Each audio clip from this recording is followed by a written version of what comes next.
एक केंद्रित मन खतरनाक मन होता है। अगर आप विचार को सशक्त बना लेते हैं तब अचानक उसकी शक्ति जबरदस्त होती है। वो बस आपको देखकर ही आपको बीमार कर सकते हैं। हमारे पास सरल तरीके हैं। ये एक जबरदस्त संभावना है।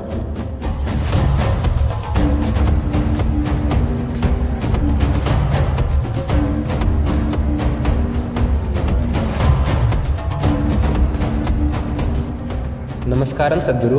ऐसा कहा जाता है कि बुरी नज़र बुरी किस्मत लेकर आती है और नुकसान भी पहुंचा सकती है। बुरी नज़र क्या होती है और इससे बचने के क्या तरीके हैं? तो क्या ऐसी चीजें होती हैं? हाँ, लोग चीजों को प्रभावित कर सकते हैं। अभी अगर बस मैं इस पानी को लेकर इसे 1 मिनट तक देखता रहूं तो हम आज ये सिद्ध कर सकते हैं कि पानी की मॉलिक्यूलर संरचना बदल जाएगी। तो अब अगर मैं इन्हें देखूं तो क्या इनके अंदर के पानी की मॉलिक्यूलर संरचना नहीं बदलेगी? जरूर बदलेगी। ये पॉजिटिव तरीके से बदल सकती है, ये नेगेटिव तरीके से बदल सकती है। दोनों संभव हैं। एक केंद्रित मन खतरनाक मन होता है।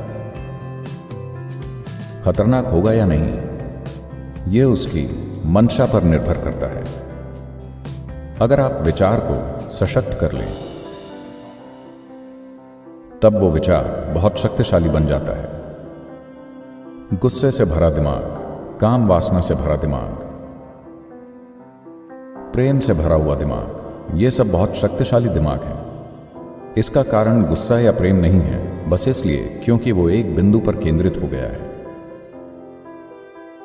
अगर कोई चीज एक बिंदु पर केंद्रित हो जाए तो अचानक वो बहुत शक्तिशाली हो जाती है।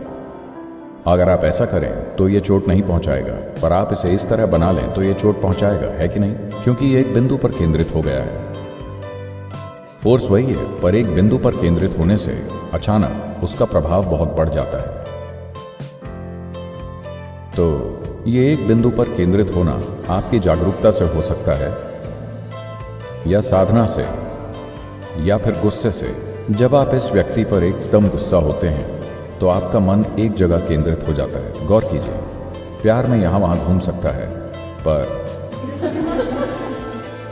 गुस्से और नफरत में दिमाग एक जगह केंद्रित हो जाता है।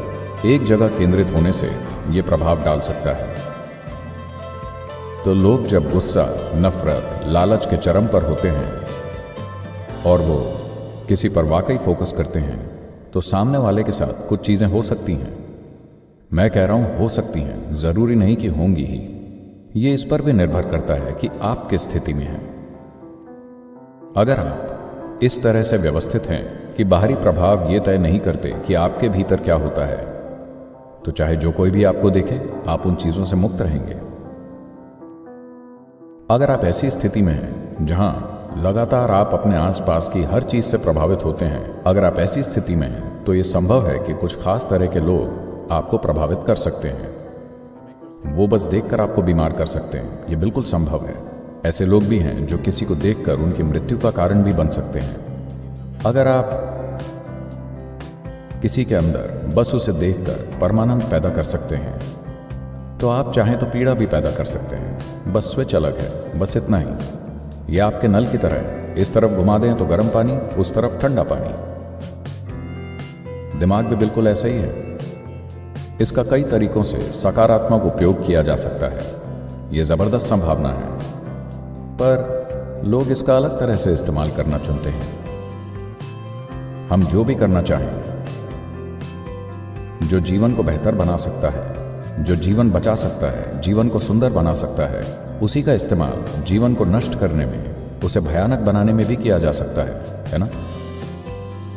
हर दिन ये हो रहा है। टेक्नोलॉजी, आप उसका किसी भी तरह इस्तेमाल कर सकते हैं। ये भी वैसा ही है। इस शरीर और इस दिमाग का भी उसी तरह इस्तेमाल किया जा सकता है। इसलिए भारतीय महिलाएं एक बड़ी बिंदी लगाती थीं और इसे खास सामग्री से बनाया जाता था। हल्दी और नींबू का उपयोग किया जाता था ताकि बुरी नजर का असर ना हो। खास तौर से अगर कोई स्त्री बहुत सुंदर हो तो वो उसे और बड़ा करके लगाती थी।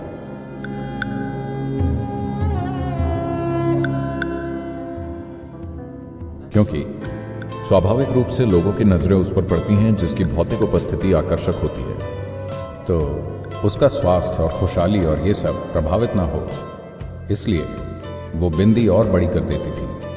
तो अगर आप खुद को सुंदर मानती हैं तो आपको बड़ी आपकी छोटी है, मैं समझ सकता हूं।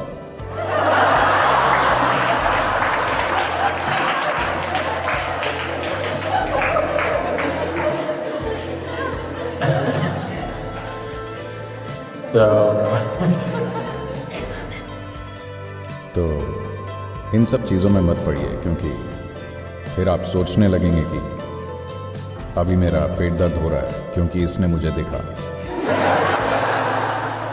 मुझे सिर दर्द हो रहा है क्योंकि उसने देखा था। इन सब चीज़ों में मत पड़िए। इसके लिए हमारे पास सरल प्रक्रिया है, हम आपको आग से नहलाएंगे। आप जानते हैं आग से नहाना क्या होता है? It's called क्लेशनाशन। इसे क्लेश नाशन कहते हैं। That means an act which will take away the impurities that gather around you. ऐसी क्रिया जो आपके इर्द गिर्द जमी अशुद्धि को दूर कर देगी, क्योंकि आपका शरीर बस यही नहीं है, आपका शरीर यहाँ तक सीमित नहीं है, ये आगे तक फैला है। क्या आपने गौर किया है? शायद स्त्रियां पुरुषों की तुलना में इसके लिए ज्यादा संवेदनशील होती हैं। किसी को आपको छूने की जरूरत नहीं है। अगर कोई थोड़ा ज्यादा पास आ जाए, और ये मनोवैज्ञानिक बात नहीं है, ये अलग चीज है, मनोवैज्ञानिक और भावनाओं के पहलू भी हैं। इसके अलावा अगर कोई आपके बहुत पास आ जाए तो तुरंत ऐसा लगने लगता है, ऐसी फीलिंग होता है ना कि आपको थोड़ी दूरी चाहिए। उन्होंने आपको छुआ नहीं है, बस यहाँ तक, इतने से ही कुछ डिस्टर्बेंस पैदा हो जाता है ना? क्योंकि शरीर यहाँ खत्म नहीं होता, ऊर्जा इससे और आगे तक होती है। कितने आगे तक ये निर्भर करता है कि आपकी जीवन ऊर्जाएं कितनी उल्लासमय हैं। अगर आपकी जीवन ऊर्जाएं एकदम उल्लासमय हैं तो आप ऊर्जा से इस हॉल को भर सकते हैं, नहीं तो कम से कम थोड़ी दूर। ज़्यादातर लोगों के लिए ये उनके शरीर से 3 से 9 इंच की दूरी तक हो सकती है। तो आप अपने शरीर पर चीज़ें इकट्ठी करते हैं, उसे आप धो लेते हैं। उसी तरह आप कुछ दूसरी तरह की चीज़ें अपनी ऊर्जा सिस्टम पर इकट्ठा कर रहे हैं। आप इसे पानी से धो सकते हैं, कुछ दूषित चीज़ें उससे चली जाएंगी। ऐसे ही हम आग का इस्तेमाल करते हैं, जिसे आप दृष्टि कह रहे हैं।